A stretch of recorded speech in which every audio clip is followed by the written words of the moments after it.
Hi everyone, my name's Amy. I'm a keeper here at Cheyenne Mountain Zoo, and I'm here with Heidi. And we're going to talk a little bit about some of the training that we've been doing with one of our orangutans here at Cheyenne Mountain Zoo. So we've been working with Sumagu, who's one of our female orangutans. She's a Sumatran orangutan, and she's been learning a couple of new training behaviors that are helping us to take really good care of her here at the zoo. So the training behavior that I've been working on with Sumagu is an EKG behavior.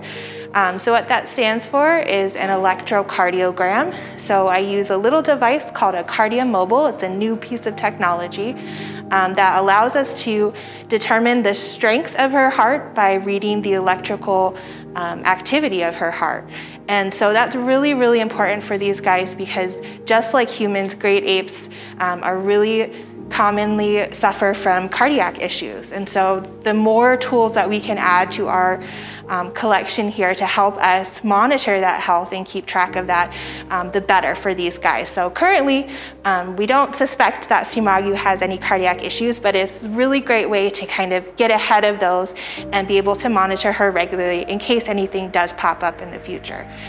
So the device that we use, it's really cool new technology. It's a little probe, basically, where they know that they have to touch their fingers to the pads.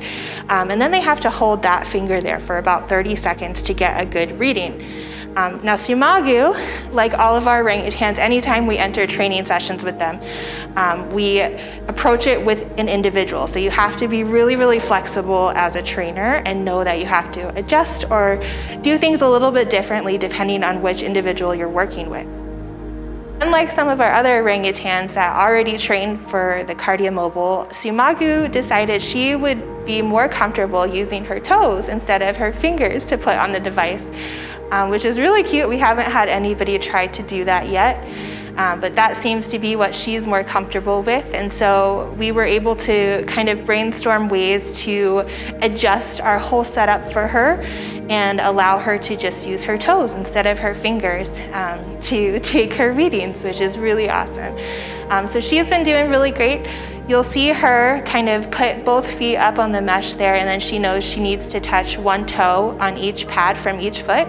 And then the hardest part for her was learning to hold that there for about 30 seconds. So to get a complete reading from the cardiomobile, they have to hold completely still for about 30 seconds and applying the right amount of pressure.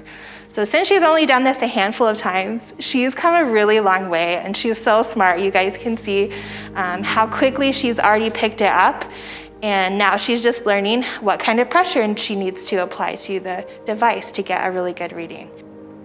So another one of the things we're working on with Sumagu is blood draw training.